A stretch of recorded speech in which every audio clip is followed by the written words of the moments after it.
noite, seja bem-vindo a mais um podcast de Arquitetos. Não se esqueça o seu podcast. Aqui você aprende, você aprofunda alguns conhecimentos relativamente às temáticas ligadas ao território, habitação, edificações, portanto, dentro dessas temáticas. E já sabe que todas as vezes que nós nos conectamos assim, é porque temos aqui pessoas que de facto vão agregar valor àquilo que é o conhecimento que você vai adquirir e, sobretudo, não se esqueça que aqui nós formamos e informamos. Seja bem-vindo. E na vossa companhia está, e já sabem vocês, a arquiteta Jamila Kassom. Hoje, o tema de hoje vem na sequência do tema anterior, porque nós achamos que é um tema que não conseguimos esgotá-lo apenas num episódio. É um tema mediático, é um tema que levanta dúvidas, questionamentos e, sobretudo, é um tema que interfere na vida dos nossos cidadãos e habitantes das nossas cidades. Estamos a falar dos edifícios coloniais, em particular o estado de degradação desses edifícios. Só para lembrar, se forem ver o programa anterior, o programa onde abordamos os edifícios coloniais, se vamos demolir, se vamos recuperar, entre outros aspectos, hoje, portanto, vamos abordar uma outra componente que tem a ver com a exploração desses edifícios ou não, estratégias de recuperação ou não e, sobretudo, as oportunidades que esses edifícios ou essas áreas do território onde estão esses edifícios, para ser um bocadinho mais precisa, escondem para quem? Sobretudo para o setor imobiliário. Com isto queremos responder o quê? Nos vários sítios ou nas várias rodas de conversas, mais formais, outras informais, técnicas e não técnicas, surge sempre a questão se é responsabilidade do Estado, não é responsabilidade do Estado, quem é que paga, quem é que não paga, o que é que se pode fazer. E é isso que hoje, com os nossos convidados, e vocês já sabem, os nossos convidados são todos muito especiais, porque todos têm uma palavra a dizer relativamente às nossas temáticas e com certeza ajudam a formar uma sociedade mais coesa. Hoje eu vou ter comigo o Dr. Kleber Correia. Seja bem-vindo, Dr. Kleber. Né? Obrigado. E vamos ter também o Dr. José Miguel, que é engenheiro civil, na realidade. Já esteve no programa anterior com contribuições muito interessantes. Portanto, vamos reunir aqui esses dois convidados para podermos ter um overview, no fundo. Eu costumo dizer, não estamos aqui a debater verdades absolutas, mas parece-me a mim importante, a nível daquilo que é a nossa sociedade, construirmos pensamentos convergentes, né? Aproveitamos o que de bom tem o pensamento do Dr. Kleber, do Dr. José, o meu pensamento, e construir uma sociedade mais informada. Então, do Dr. José, ou Engenheiro José, já fizemos a apresentação. Quem puder vai ver o episódio anterior. Tem muita experiência ligada à gestão patrimonial, recuperação, manutenção. Portanto, uma experiência de mais de 18 anos. Portanto, é alguém que conhece essa temática das edificações. O Dr. Kleber, a cara também já é conhecida, felizmente, o que nos dá confiança.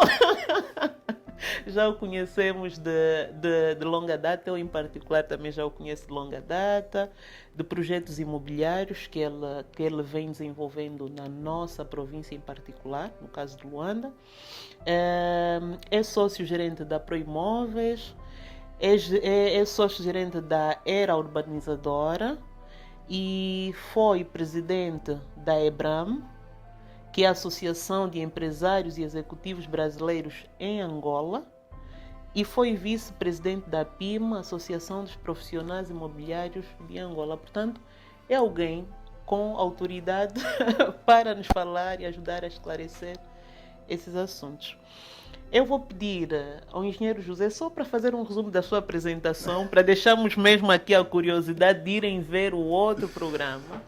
Depois, então, passar a palavra ao Dr. Kleber também para se autoapresentar. Bem, mais uma vez, muito boa noite. Arquiteta Jamila, eu agradeço pelo convite mais uma vez. Saudar também os nossos telespectadores, todos que nos acompanham nesta altura. Portanto, eu sou engenheiro civil, sou formado em engenharia civil, tenho também formação em outras áreas do saber, outras ciências, nomeadamente tenho pós-graduação em gestão estratégica de empresas, tenho pós-graduação em agregação pedagógica para docentes universitários, tenho também pós-graduação em finanças públicas e gestão orçamental, tenho formação também em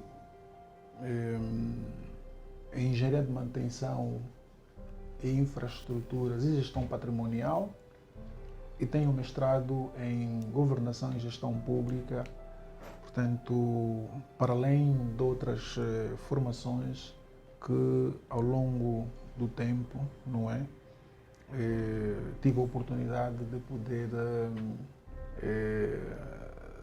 poder ter. Portanto, este é, em resumo... É mesmo em resumo? Exatamente, em resumo, este é o meu perfil académico e enquanto profissional. Portanto, como disse a arquiteta Jamila, estou ligado às áreas das engenharias, gestão, muito precisamente na área de gestão de infraestruturas e património, há cerca de mais de 18 anos. Portanto, tive a oportunidade de trabalhar e de gerir algumas infraestruturas de referência a nível do país e também a responsabilidade no âmbito da filantropia e não só de assumir as presidências de algumas organizações, quer a nível nacional e a nível internacional, que é o caso muito recentemente da Organização Africana de Gestão de Instalações Imobiliárias, que é a África FM, onde eu representei Angola enquanto diretor executivo desta organização. Portanto, muito bem. É... Seguramente é alguém que vai, mais uma vez, agregar valor aqui ao nosso programa. E o Dr. Kleber, por favor. Eu sou formado em Direito, formado também em Edificações a nível médio. Perto do currículo do engenheiro José, eu não sou nada. A única coisa que eu tenho é muita conta para pagar. De resto... E está vivo ainda assim, infelizmente. Não. O Dr. Kleber tem um currículo, a gente sabe. Está a ser modesto apenas. Está a ser modesto, também acho. Está a ser modesto. Mas é isso, a nossa experiência na área imobiliária já são 38 anos nisso, não é? Especialmente em desenvolvimento imobiliário, em investimentos imobiliários, que é muito importante. As pessoas muitas vezes investem no imóvel que gostam e não no imóvel que realmente dá uma rentabilidade mais agradável. E a gente procura então mostrar para as pessoas qual que é o melhor caminho para obter o melhor retorno daquele investimento imobiliário que ele faz. E muitas vezes a visão é equivocada, as pessoas procuram um imóvel que vai dar muito menos retorno do que um outro imóvel que às vezes é 70% daquele valor e dá mais retorno do que aquele imóvel maior. Então a gente procura clarificar isso para as pessoas e fundamentalmente nessa sociedade angolana mostrar que o caminho para o desenvolvimento de uma economia, para o crescimento de uma economia, começa pela construção civil. Isso eu falo com a maior tranquilidade do mundo. Precisa agricultura? Precisa. É cara, demorada e precisa de tecnologia. Precisamos expandir o turismo? Precisamos. Também é com o tempo. não é?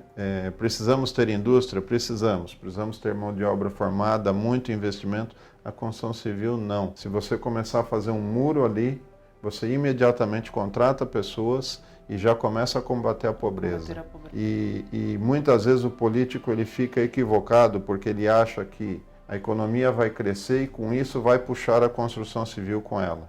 E é exatamente o contrário. Você investe na construção civil, que é transversal a vários segmentos da economia, e a construção civil, então, puxa consigo toda a economia. E eu espero que um dia os políticos aqui de Angola percebam isso e percebam que o caminho, depois do petróleo, está na construção civil. Aliás, a nossa história tem demonstrado isso, né? Que a construção civil realmente movimenta financeiramente. Mas, Dr. Kleber, como é que foi parar ao setor imobiliário? O que é que o motivou de advogado aos 38 anos de setor imobiliário? Eu com 13 anos, depois que fiz o curso de datilografia, achei que ia voltar para a rua para jogar a bola. A minha mãe falou assim, não, agora você vai para a imobiliária ajudar teu pai.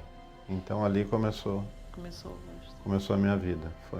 Depois eu fiz o curso de edificações, onde me identifiquei muito com construção, com métodos construtivos, e posteriormente fiz o curso de Direito, que me deu embasamento. Eu costumo dizer que o curso de Direito tinha que ser dado no 2º grau para todo mundo. As pessoas têm que saber quais são os seus direitos, o que buscar, os seus deveres e tudo mais. Tem a ver com civilidade também. E aí, depois que eu me formei em Direito, eu já estava dentro da imobiliária, aí não parei mais. Comecei a construir com 24 anos de idade. E sempre imobiliária e construção, as duas coisas sempre caminharam juntas. Mas eu calculo que essa questão da associação do direito e o imobiliário deu-lhe maior robustez para tratar essas questões do domínio imobiliário, né? Porque muitas delas mexem com regulamentos, legislações, não é? Sim. Sem dúvida, a compreensão foi maior. Só para dar nota que nós estamos no nosso 12º programa. Estamos de parabéns, chegamos até aqui, portanto estamos a fechar uma temporada e são os nossos convidados que irão fechar esta temporada. Nós vamos ter aqui um próximo programa, um outro, onde vamos abordar a questão da memória coletiva desses edifícios, porque o tema de hoje, estamos a falar desses edifícios históricos que compõem praticamente todas as cidades formais, o casco urbano formal do nosso país. Estamos a falar de muitos edifícios. Portanto, em tom de síntese, antes de entrarmos para as questões inerentes mesmo às oportunidades do setor imobiliário, né? Eu ia pedir ao engenheiro José que nos ajudasse aqui com um resumo, né? Se é mesmo um resumo, porque depois vamos entrar no tema maior, que teve a ver com a quantidade, já abordamos, só para lembrar algumas das questões que falámos no programa passado. Estamos a falar de quantos edifícios que estão com um nível de degradação muito avançado, quais são as principais patologias e quais são os critérios que nos ajudam a definir o que é para demolir, o que é para reabilitar, e por aí em diante, né? Só para nos situarmos aqui e entrarmos então no nosso tema. Bem, do trabalho que a gente tem vindo a desempenhar, a desenvolver ao nível do setor imobiliário propriamente para a gestão das infraestruturas, no que envolve a gestão de património imobiliário, nós fizemos um levantamento na altura, e esse levantamento tivemos como resultado, no âmbito daquilo que é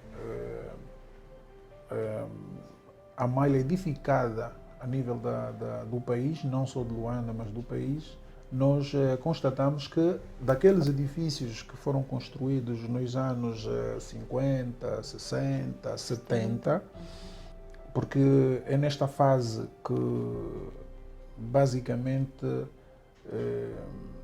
se fez uma revolução na altura para aquilo que foi o desenvolvimento das nossas capitais,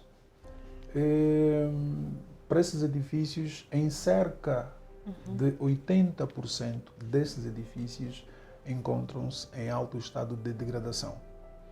Este foi o resultado que a gente teve por via de um estudo exaustivo, de viagens a nível das demais províncias do país.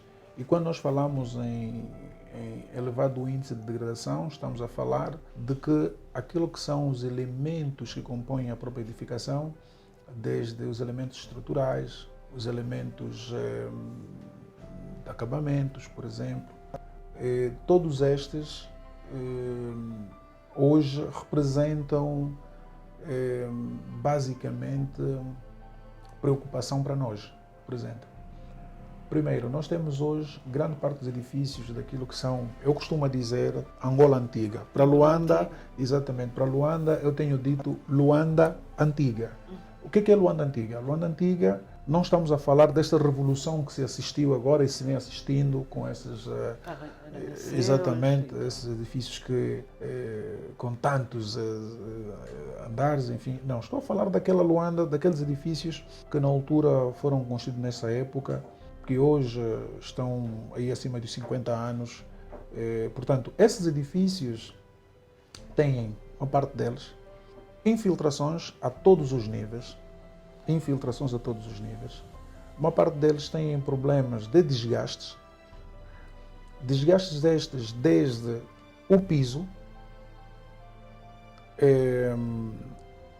as infraestruturas técnicas, refiro-me a tudo que tem a ver com tubulação, toda a rede hidráulica, desde águas brancas e saponosas às águas negras, estas infraestruturas, exatamente, os esgotos e também as redes elétricas.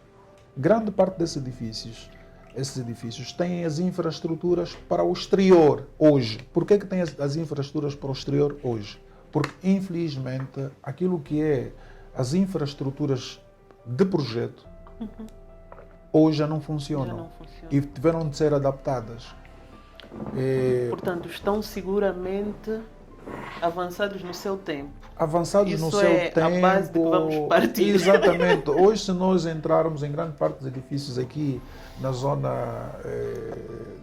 da cidade, com esta idade dos edifícios, vamos verificar que grande parte deles foram construídos com o marmorite, não é? E mais, aqui é uma referência muito importante que eu gostava de realçar. Grande parte desses edifícios foram construídos com materiais local. Naquela altura quase que não se fazia importações. Grande parte desses... Muito interessante. Exatamente. Mas eu, por exemplo, vou refletindo...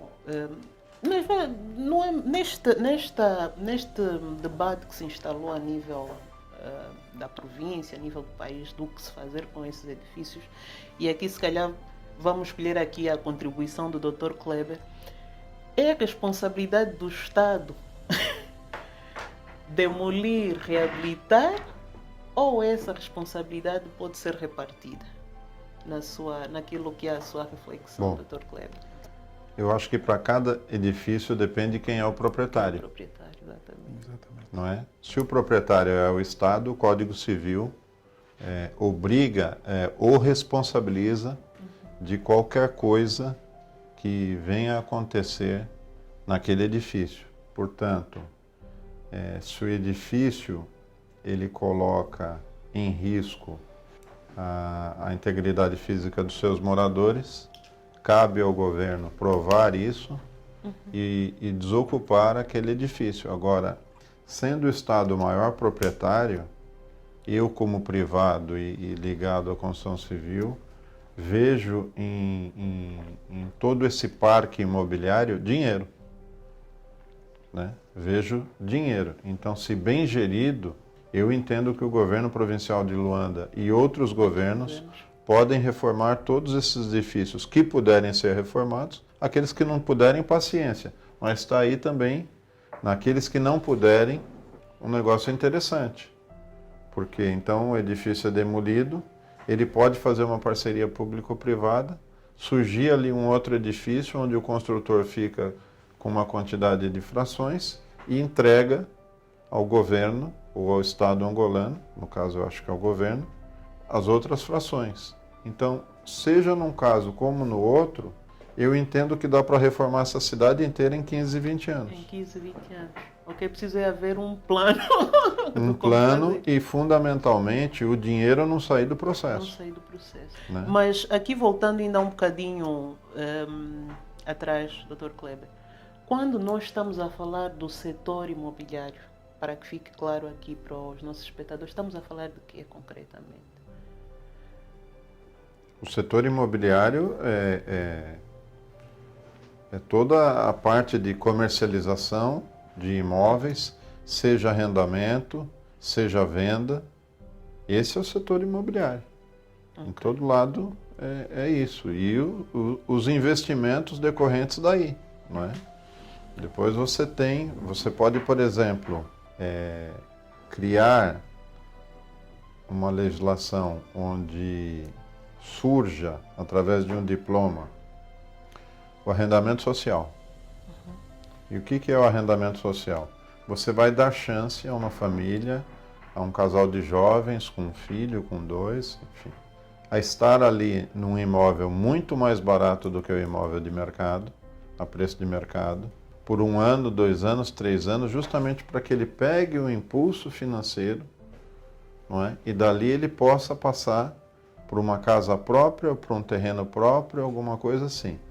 Essa é uma situação que poderá e deverá surgir em Angola, onde nós temos uma classe desprovida de condição financeira muito, muito grande. E como é que você atrai o privado para isso?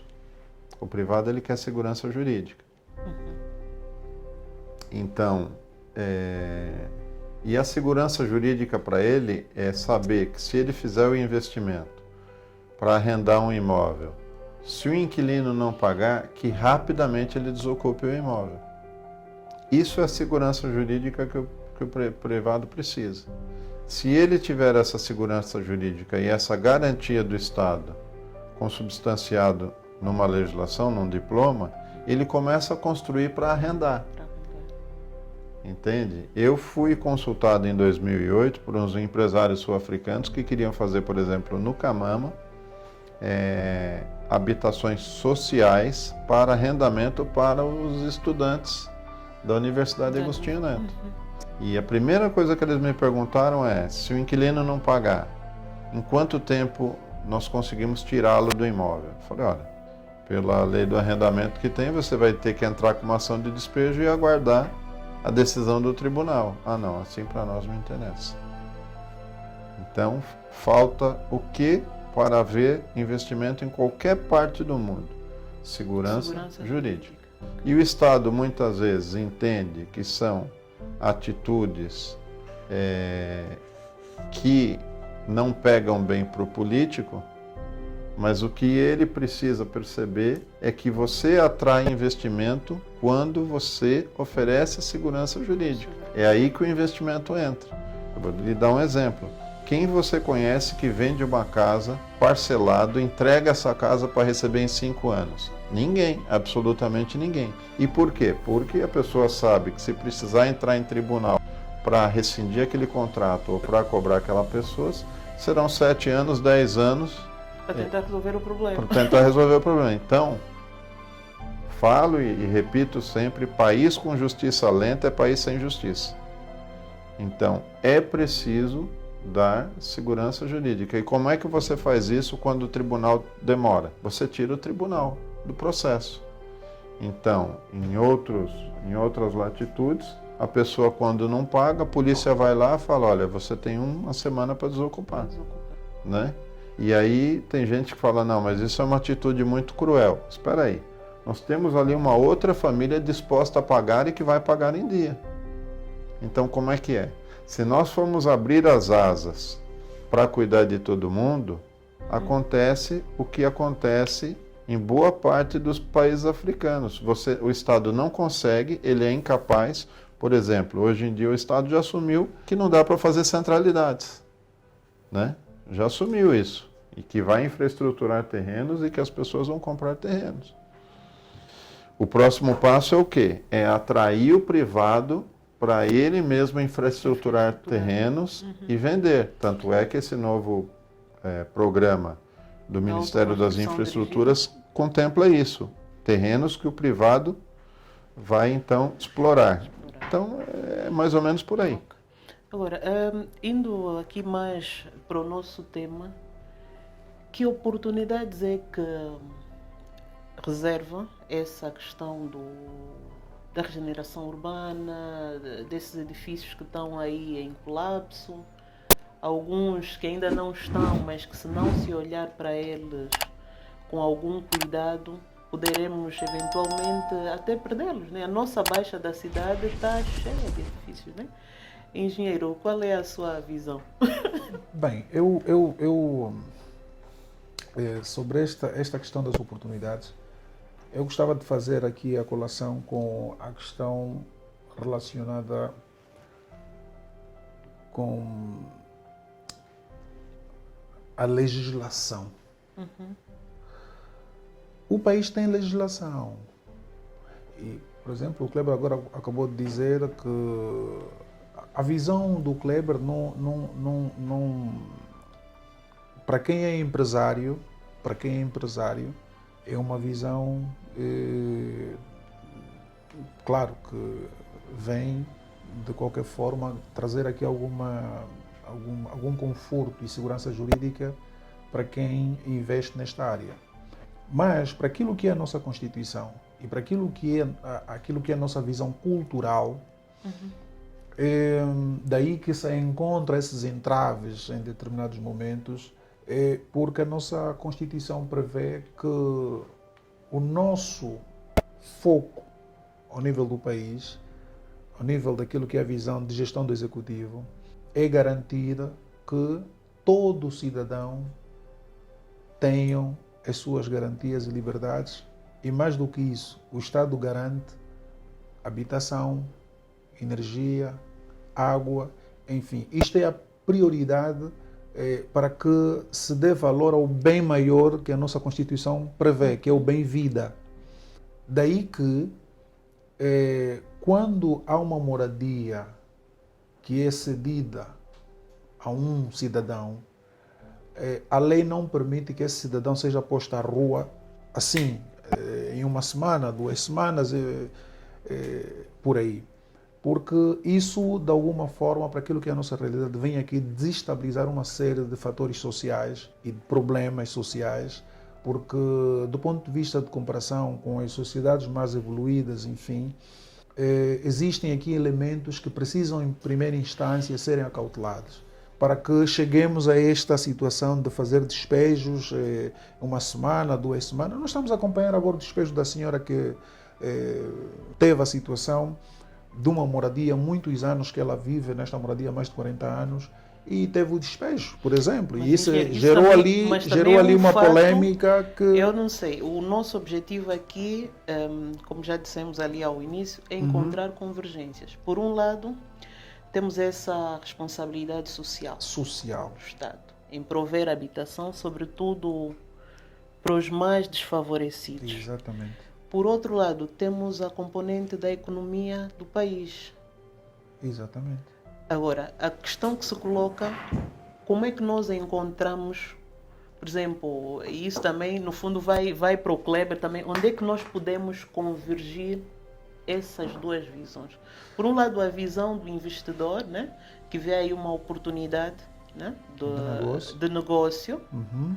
E, por outro lado, essa visão do Estado também de uma responsabilidade social que tem que ser atendida. O Kleber, por exemplo, falou aqui do arrendamento social, penso que foi assim que se chamou, né? Mas como é que nós podemos... Porque eu acho que essas duas... Eu tive a felicidade de participar do processo de construção das centralidades e são processos que foram muito onerosos para o país. Sim. Foram muito onerosos para o país. E que está a pagar a conta a juros altíssimos, a juros altíssimos. ao exterior, Ao exterior. ok? Sem criar Pois. formação. Bom, aí se Pronto, for por aí. mas não, eu levanto essas questões porque o nós é aquilo que eu disse ao início. É importante, nós precisamos de convergir. Por um lado a questão social e por outro lado a questão do dinheiro que se coloca no setor imobiliário. Ainda não é esse o nosso tema, mas vai ir por ali também. Exatamente. Né? Porque depois vamos falar aqui quais são essas oportunidades que eu perguntei e com certeza se há oportunidades, por um lado ao papel do Estado, ao papel de quem vem investir. De quem vem né? investir, exatamente.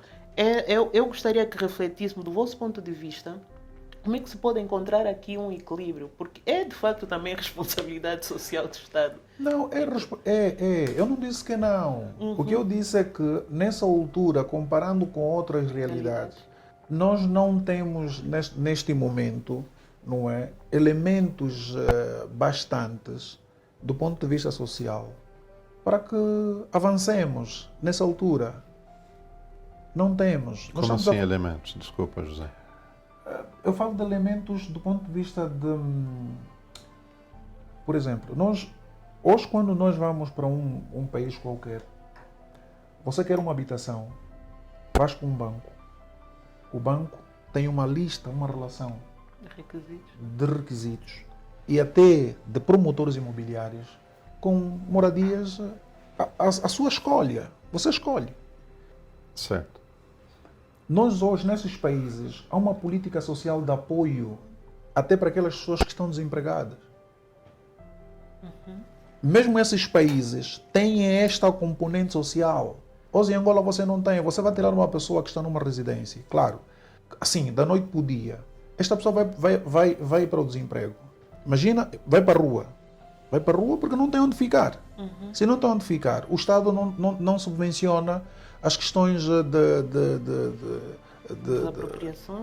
desapropriações, das questões de apoio alimentícios, enfim, como acontece em outras realidades. Portanto, o que é que acontece? Ao colocar esta pessoa para fora, sem uma renda, onde é que esta pessoa, assim, da noite para o dia, onde é que esta pessoa vai ficar? É preciso que haja aqui elementos que sejam, de alguma forma, analisados com alguma realidade. Porque nós não podemos só trazer comparações. Eu costumo dizer na altura, e eu acompanhei quando o Talatona desenvolveu, enfim. Hoje, quando nós vemos muitas moradias a terem assentamentos e fissurações a todos os níveis, enfim, porque muitos foram os projetos que foram pegos no Dubai, em Portugal, na Inglaterra, enfim, e vieram implementar em Angola sem sequer ter a responsabilidade de se fazer análise, estudos geotécnicos dos solos e foram implementados. Mas então não tem a ver com o projeto, tem a ver com a execução. Tem a ver com a execução que eu estou a dizer. O projeto podia ser da China. Se bem executado, não daria fissura, não daria nada disso. Agora, deixa eu te falar uma coisa. Deixa-me só terminar. Desculpa. Cleber. O que é que acontece? Ao executar esta ação que estamos aqui a falar, você vai criar um problema social que, do ponto de vista de processos internos, nós não teremos capacidade de resposta. Eu estou a falar apenas não na sensibilidade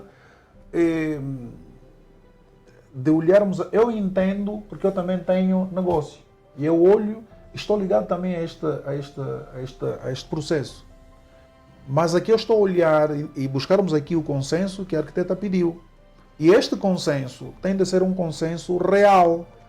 Porque se a gente está a fazer uma análise e para termos resultados, e esses resultados terão impacto na vida das pessoas, nós temos que analisá-los de forma real. Não, e a minha questão é a forma real é olhar para aquilo que é a visão comercial, aquilo que é a visão do que existe hoje de legislação e proteção social, e aquilo que se pretende executar, que é a tal ação. Qual será o impacto? Como é que será salvaguardar isso? É isso que eu estou a analisar. Eu concordo que o interesse maior do empresário, do investidor, é ver, e tem que ter um mercado que permita até que tenha aqui alguma atratividade para poder investir. Que é a questão que o Kleber levanta, que é a segurança jurídica. Eu vou investir, qual é a segurança jurídica que eu tenho?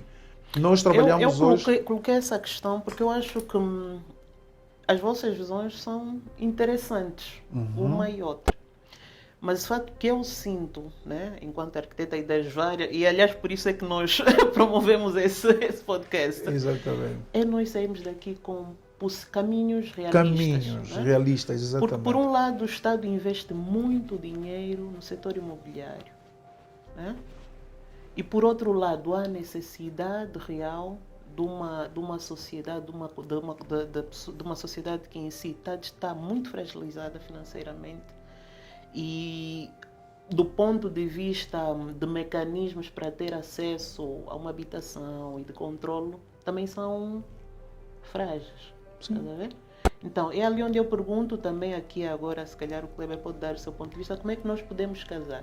Porque, claro, nós não vamos... havia aí umas estatísticas de cerca de 85% de incumprimento, que lambda, disse aqueles. Desmontar esses 85% assim é complicado. É ali onde eu digo, coloco também para o Kleber, como é que nós podemos casar essas duas visões. A visão do investimento que foi feito e carece de retorno, e estamos a pagar de facto juros altíssimos, e essa visão de uma sociedade que do ponto de vista financeiro tem muitas fragilidades e também o Estado tem com ela a sua responsabilidade social, né? Olha, quando invoca-se a Constituição, fica uma coisa muito poética, mas não fica uma coisa pragmática. Okay. Desculpa lá. Então, por conta da Constituição, porque nós temos que dar condições à pessoa que é despejada de ir para algum lado, vamos fazer o seguinte, então não temos casa. Porque se a gente fizer casa e tiver que despejar, não tem onde colocar aquela família. Então não vamos fazer casa. Assim a gente não despeja. Percebeu? Ou seja, o dinheiro tem que sair da operação comercial.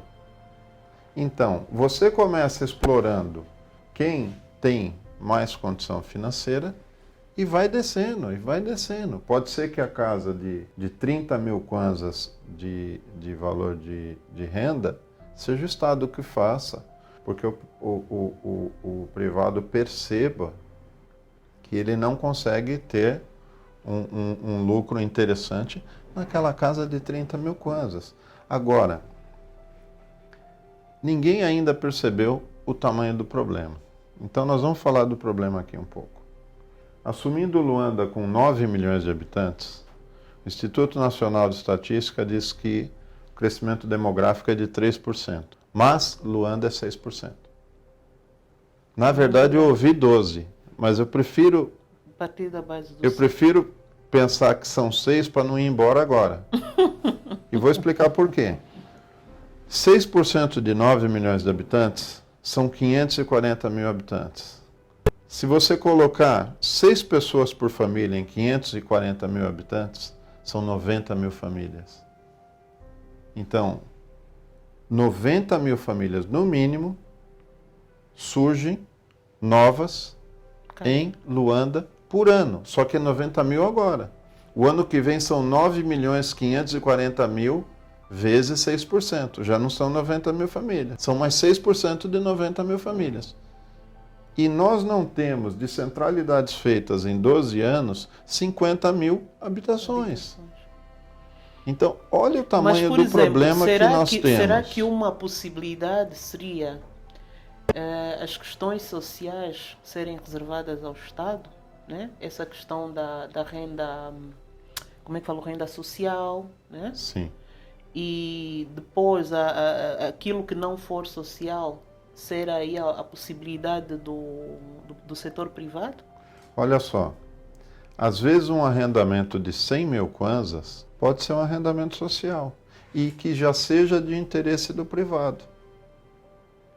Pode ser um arrendamento social também. Então, o que, na minha ótica, tem que acontecer é o seguinte, porque quem paga a conta, quem paga imposto, quem cria postos de trabalho é o privado.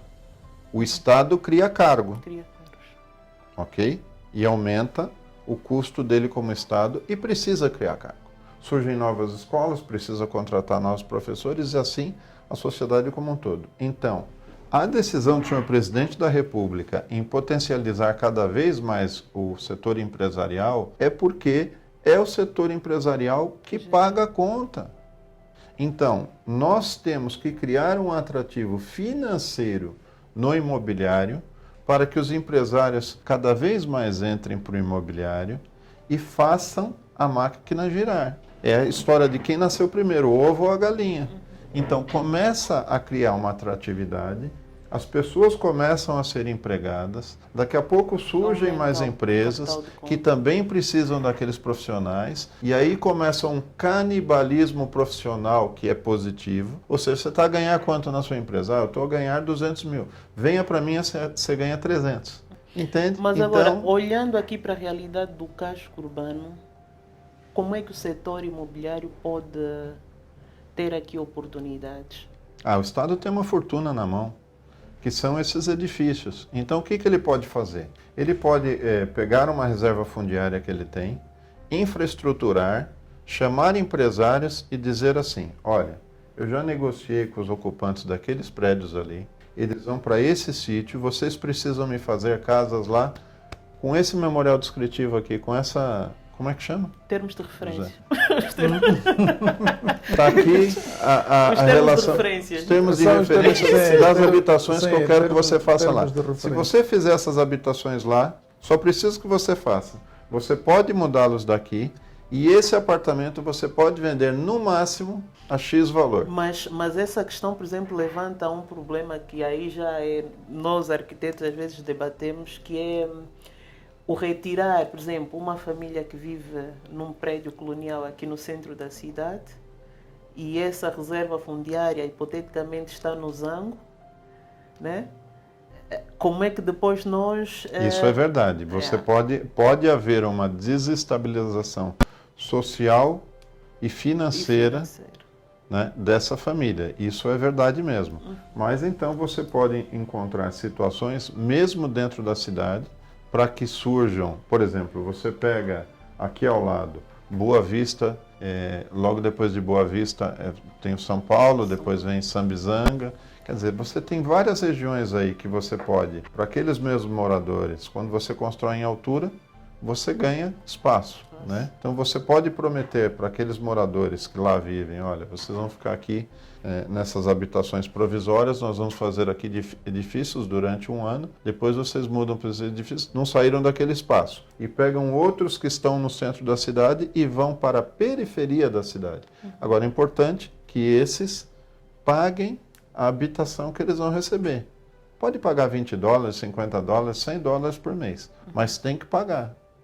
É importante que pague, porque isso vai dar proteção para a mulher com seus filhos, porque vai ter um contrato, não é? E se vai pagar, dá valor naquilo, não é? E você não tem esse problema que foi falado de desestabilizar financeiramente e socialmente a família. Engenheiro, na sua experiência do setor imobiliário na banca... Sim. Porque há uma questão muito interessante desses edifícios, e concordo também com o que o Dr. Kleber diz, que é o valor desses terrenos. Eu, por exemplo, estou-me a lembrar de alguns trabalhos que fiz ali de avaliação dos edifícios do Prenda. Para aquele terreno do Prenda, não sei, né? Aquilo é uma pérola, costumo dizer. E o Rocha Pinto? Quanto vale o Rocha Pinto? Quanto valem aqueles terrenos do Rocha Pinto inteiro? Quanto vale aquele morro da Samba? Se você fizer um empreendimento imobiliário ali maravilhoso, naquele morro da Samba. Só que o que é que nós temos? Em gestão de avaliação imobiliária, um terreno livre, ela é mais caro do que um terreno edificado. Por quê? Porque, imagina, o Kleber e trouxe aqui algumas ideias maravilhosas, enfim, o que é que ele E de graça. de graça. Consultoria de graça. É preciso, isso é um alerta aos nossos espectadores. De graça. Exatamente. Quero um engenheiro.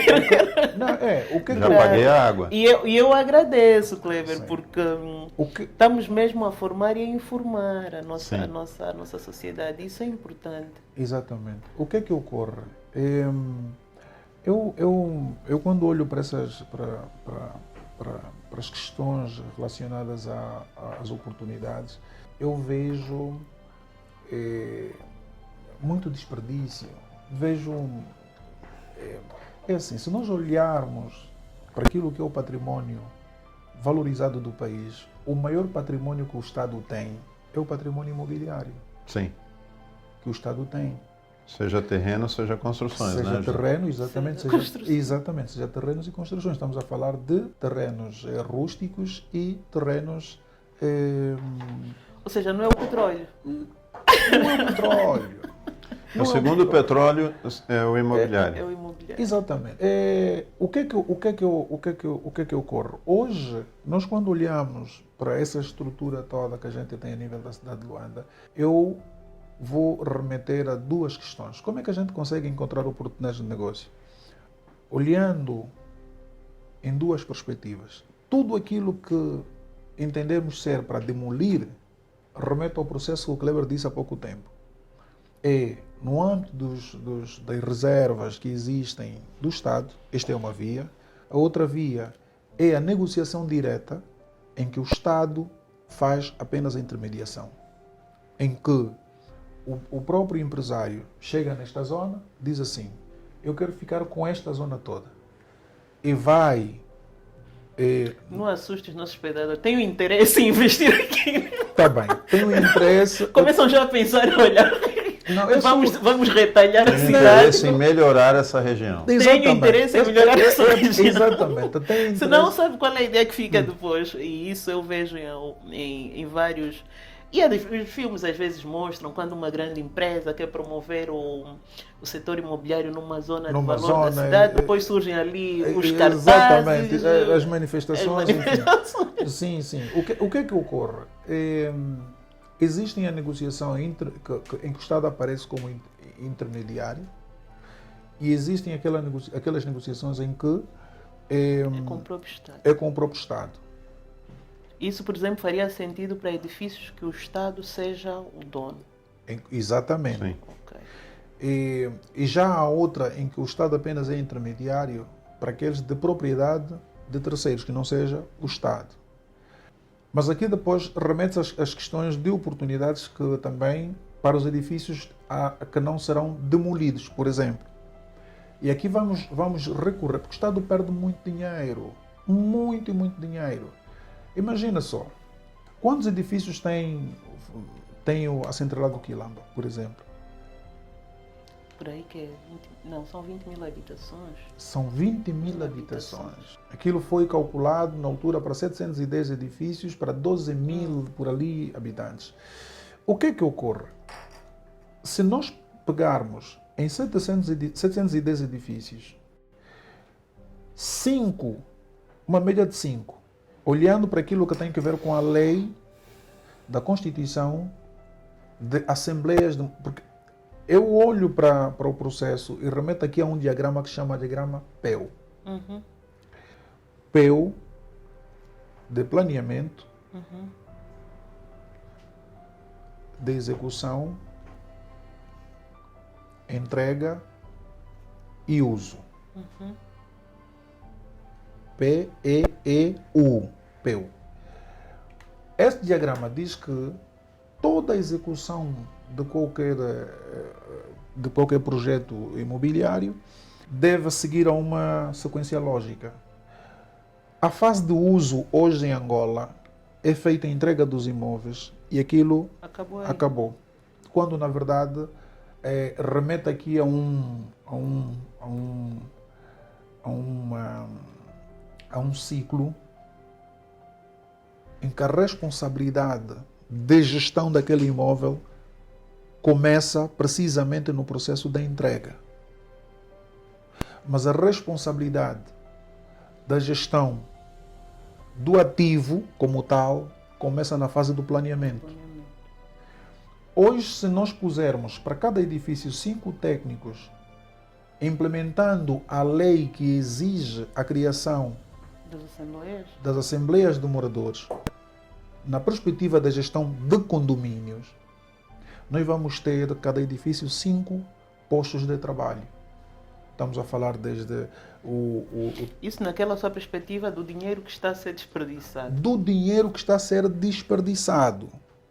Aqui é uma oportunidade de negócio. O Estado não vai investir nesses edifícios. O Estado tem que garantir que a legislação seja implementada.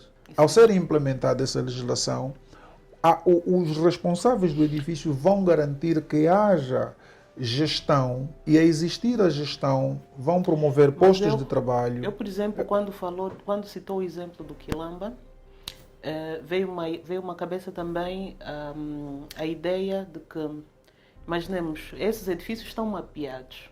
Por exemplo, há necessidade, aliás, o Kleber falou aqui da questão da autoconstrução dirigida, e lá fala da carência habitacional, né? É preciso entender se dentro dessa carência que foi estimada existem pessoas com capacidade para pagar uma habitação, e seria na perspectiva de alguma dessa carência poder ser suprida com a intervenção do privado, mas no casco urbano. Imaginemos, o Estado vai demolir este edifício, né? Ou há necessidade de demolir, identifica um parceiro, um investidor, né? Sim. E diga, eu tenho essa carência, tenho o estudo que eu fiz, o plano de necessidade, tenho na minha população X% de pessoas com capacidade para pagar, porque estão empregos em bancos, têm um emprego formal que lhe garante o valor para pagar essa habitação. E em vez de mandar as pessoas lá para atrás do seu posto, eu vou com o setor imobiliário neste lote que vou demolir, enquanto Estado, aqui é a minha responsabilidade social, permitir ao privado colocar ali o seu valor, estabelecer essa relação comercial com o cliente. Sim, Ou seja, por exemplo, aí o Estado ganha o quê? Só está investindo, por exemplo, na demolição, e o privado não tem que pagar mais a demolição e limpeza do terreno, o que for, e entra então com o valor para construir esse novo edifício. Não sei se seria viável, né? Aqui vai depender, é assim, nós hoje, e vamos fazer uma análise real, o Estado hoje não vamos pensar em muitos investimentos. Não vamos pensar, porque hoje, infelizmente, o nosso hoje Mas e a banca, por exemplo? O nosso hoje está a 60% de dívida. Entretanto... Mas, por exemplo, um banco, né? Aqui também vou pedir a opinião do Kleber, por exemplo, um banco com capital não pode ser essa entidade local, né, que vai fazer esse investimento? Mas é assim que acontece em muitas partes do mundo. Por isso, mesmo o Quilamba, por exemplo, peço desculpa por dar o Kleber, mesmo o Quilamba, eu hoje não... E aí eu remeto às questões... Quilamba, essas centralidades nasceram por via de um projeto, de uma visão muito no âmbito do Estado. E se a gente hoje olhar para o Quilamba e as centralidades, grande parte dos moradores dessas centralidades são funcionários públicos. Grande parte deles são funcionários públicos. E eu me pergunto, como é que nós hoje temos um índice de inadimplência muito elevado se esses funcionários estão localizados? Se esses funcionários até trabalham para o Estado? Aí agora eu vou ir para aquela questão que o Kleber diz. Da lei. Não, a lei está aí. Olha, eu vou fazer uma analogia sobre isso, essa questão da lei. A lei está aí, não é por aí. Sabe quando que a lei é cumprida? Quando ela é logo cobrada. Eu vou dar um exemplo para você. Gestão. 2006 surgiu a lei que era obrigatório usar o cinto de segurança. 2006, 2007. E muita gente diz assim, não, porque a pessoa mais simples não tem literacia, então não cumpre a lei. Não é verdade. Você pega qualquer pessoa humilde a conduzir, usa cinto de segurança. Por quê? Porque ele tem consciência? Hoje em dia ele tem consciência, mas no início é porque ele sabia que teria um agente de trânsito ali na frente que iria pará-lo e iria multá-lo. Certo? Certo. Então o que faz uma lei ser cumprida? Ela ser rapidamente aplicada e surtir os seus efeitos. É isso que faz uma lei ser cumprida. Então, quando as pessoas não pagam, quando a Djamila disse assim, 89% do Quilamba não paga, imagina desalojar toda aquela gente. Não precisa. Desaloja 2, 3 famílias, você vai ver o que vai acontecer na semana seguinte. Todo mundo vai pagar. Todo mundo vai pagar. A pessoa vai emprestar dinheiro de outra família, não Vai sei o vender um quê. carro, vai vender. Ou vai passar, que é Vai ilegal, vender a mobília. qualquer coisa. Veja, se a equação financeira das centralidades fechasse a conta, não se pegava dinheiro no exterior emprestado para fazer centralidade. Você faria centralidades com as prestações que as pessoas que já compraram pagavam. Certo? Então, como a equação, nenhum privado faria esse negócio que o Estado faz. Porque você empresta dinheiro a 20%, empresta 3% na renda resolúvel e não recebe. Grande negócio. Então, a conta não fecha. As pessoas nessa sociedade, elas têm um bloqueio muito grande de falar de dinheiro. Mas todos querem dinheiro, curiosamente. Né? Mas as pessoas têm um bloqueio muito grande de falar de dinheiro, de falar de lucro, de falar de progresso, de falar de crescimento dos outros, de elogiar o crescimento dos outros. Está errado. Todos nós temos que entender que uma sociedade só vai para frente se existe lucro e reinvestimento. E essas duas coisas só acontecem, olha eu na retórica de novo, se existe segurança financeira.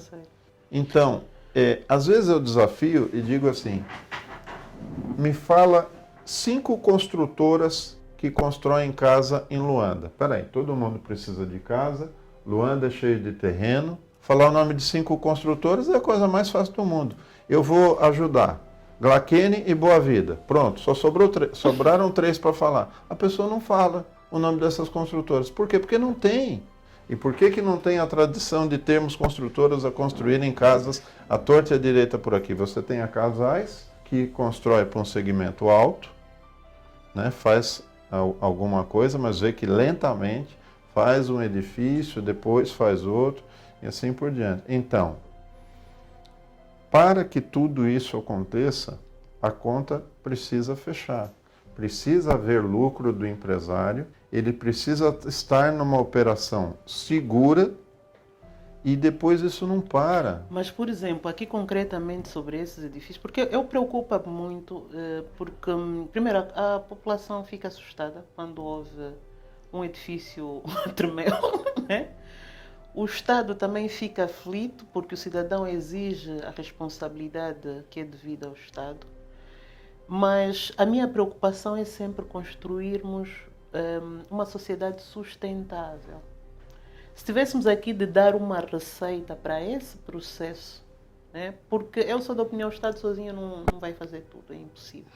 É preciso um trabalho conjunto, o setor imobiliário, a sociedade, do ponto de vista dessa questão da consciência de que devemos cumprir, né, com aquilo que nos propusemos a nível dos contratos, né?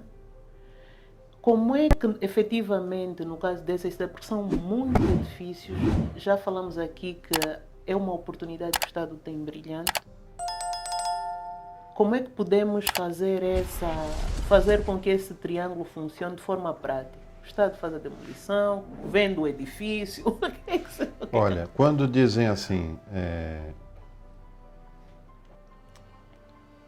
porque muitas dessas pessoas que ocupam esses edifícios sequer a taxa de condomínio pagam. E se tiver que pagar uma taxa de condomínio de 20 mil kwanzas, 25 mil kwanzas, não tem. Não tem. Então a minha pergunta é, até que ponto essa família deve ser beneficiada em detrimento de tantas outras que também precisam da ajuda? Percebe? Porque quando se olha no desalojamento de uma família ou a mudança de uma família para um outro sítio, você olha o aspecto específico daquela família. Mas alguém foi olhar o aspecto específico daquela família que está lá no Cacoaco, e que a pessoa trabalha aqui na cidade, aquelas milhares de famílias que estão para lá. Então, eu acho que a gente deve dividir um bocadinho isso e ficar nesses edifícios quem efetivamente tem condição de ficar e pagar, Para mim, eu transformaria esses edifícios na oportunidade do Estado de um apartamento fazer 4 ou 5 casas sociais e fazer o arrendamento social. Então você tem uma família ali a ocupar a chance de 4 ou 5 famílias. Já que é para atender o máximo de famílias possíveis e que a necessidade é muito grande, há de se usar os recursos existentes. E para usar esse recurso existente, há de acontecer a desocupação. Agora, tudo bem, como a Djamila disse, vamos arrumar um meio termo, não é? Mas, como manter uma família ali que não pode pagar sequer uma taxa de condomínio? Será que é ali mesmo, no centro da cidade, que ela tem que estar?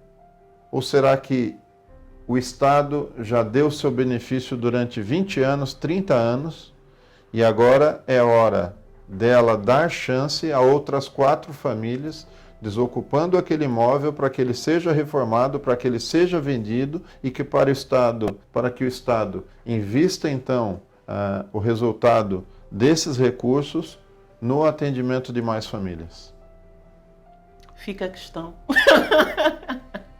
E aqui do seu lado? Não, assim, eu tenho uma vertente muito social e esse processo, se a gente não tiver cuidado ao ser desencadeado, isso, quando nós hoje temos famílias que naquela altura conseguiram moradias aqui no centro da cidade, por exemplo. Hoje perderam a capacidade, não é, financeira que tinham. Será que essas pessoas devem ser postas a quilómetros? A quilómetros? Este processo, se não for um processo bem pensado... Mas, por exemplo, nesse caso... E buscar o equilíbrio, vai até parecer discriminação. Mas, por exemplo, não se pode, para algumas situações em particular em que a pessoa não tenha mesmo as condições, não se pode, por exemplo, negociar com essa pessoa, né? Tudo do ponto de vista de maiores valias, até financeiras, não sei, né? Para aquele que é um investidor. Nós vamos construir aqui, por exemplo, um empreendimento, sei lá, tem escritórios, entre outros aspectos, para valorizar também, promover mesmo a questão da regeneração do tecido urbano.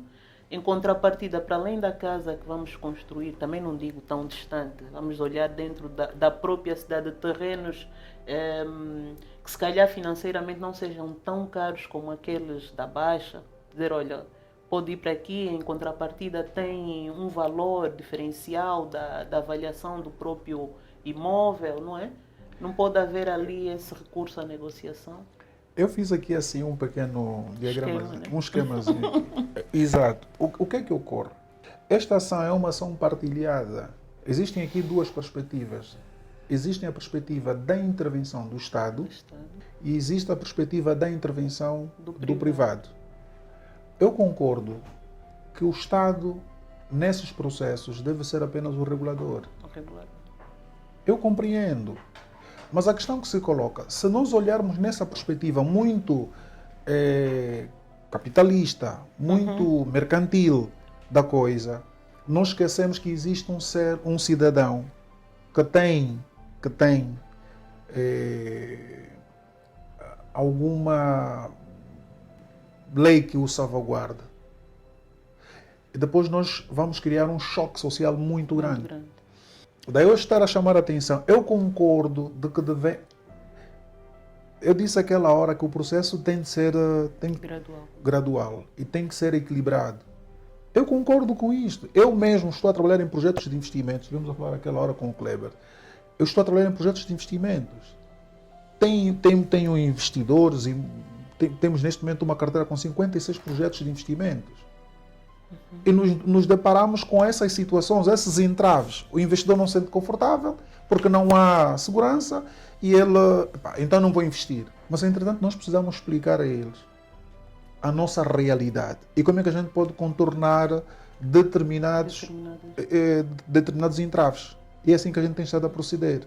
Neste caso em particular, eu vou reiterar mais uma vez, para nós conseguirmos salvaguardar e reavivar aquilo que é a malha urbana da província de Luanda e, consequentemente, das demais províncias do país, refiro-me às capitais, é preciso olharmos em duas perspectivas. Olharmos para os edifícios que poderão ser demolidos, e aí olhar, canalizar para o setor privado, aqueles que serão reaproveitados, o Estado definir, ou melhor, implementar as leis que já existem, e aí onde tiver a faltar, desenvolver.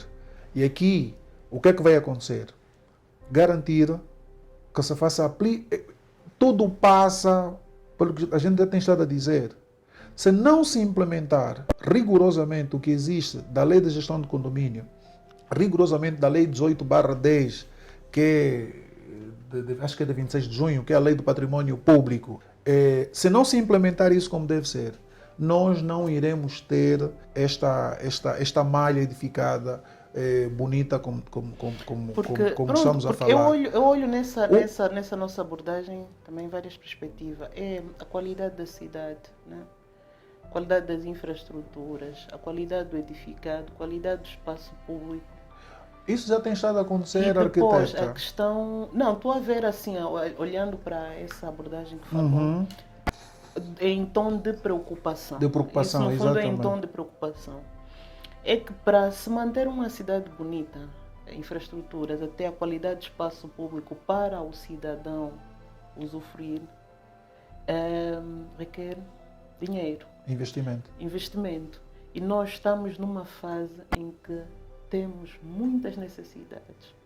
Daí, Se o Estado pega um investimento, o investimento do Estado e enterra, por exemplo, na regeneração de uma capital, vai faltar. Estou só a refletir sim. as questões que às vezes coloco. Sim. Vai faltar para aquele que, por exemplo, está numa área rural. Está a ver? sim.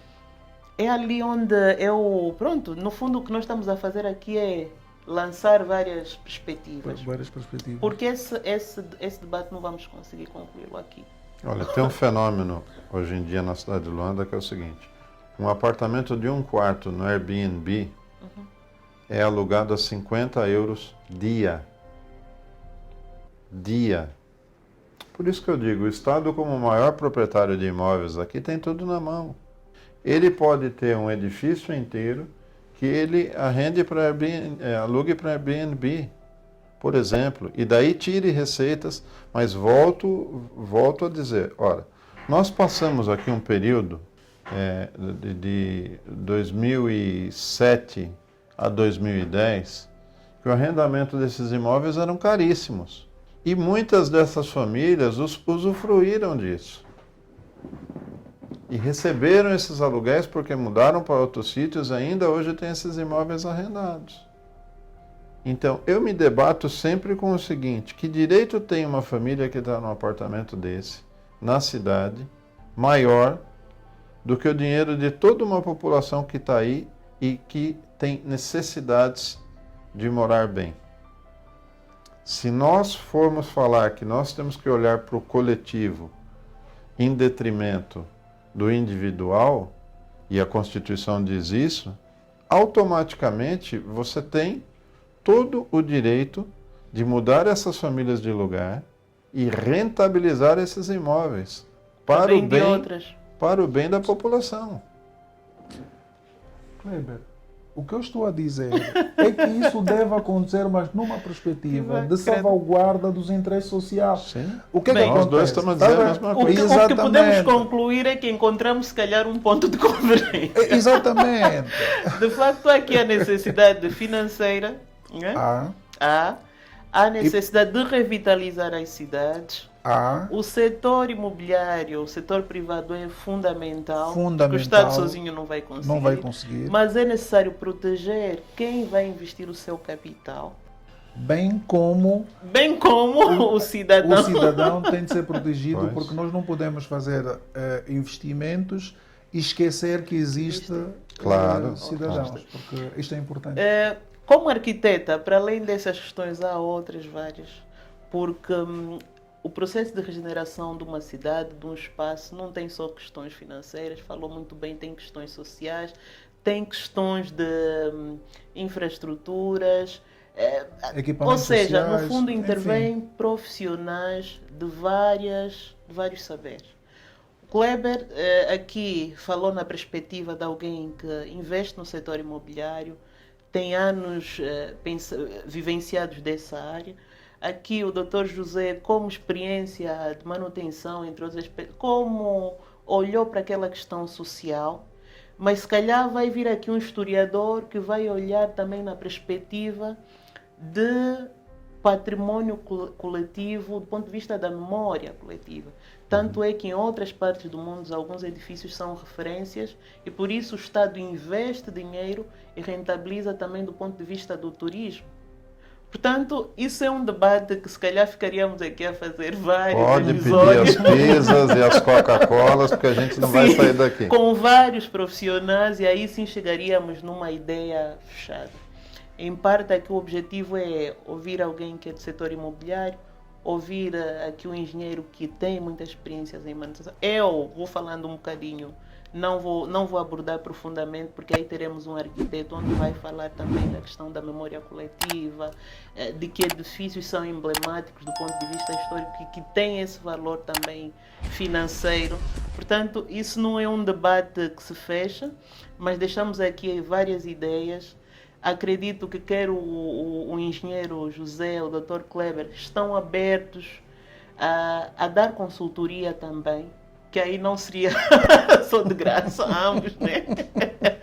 Para ajudar a montar uma equipa coesa, e não é só de engenheiros, de arquitetos, de pessoal, advogados ou juristas, mas é uma equipa que possa pensar soluções consolidadas para a nossa cidade, porque de facto uma cidade é um problema, vários países lidam com esse problema do tempo, do passar do tempo e o que fazer com esses tecidos de grande valor.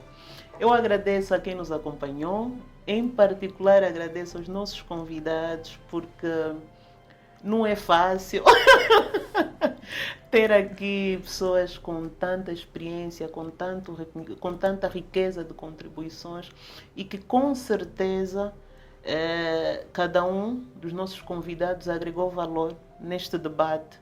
E eu só posso agradecer. Obrigado, nosso. Mais uma vez, obrigado. Vamos no nosso 12º capítulo. Vem muito mais por aí. Espero que esse tema não vamos esgotar aqui. Muito obrigado. Partilhem, porque vamos estar a partilhar conhecimento, a formar e a informar a nossa sociedade. Tá? Muito obrigado e até o próximo episódio.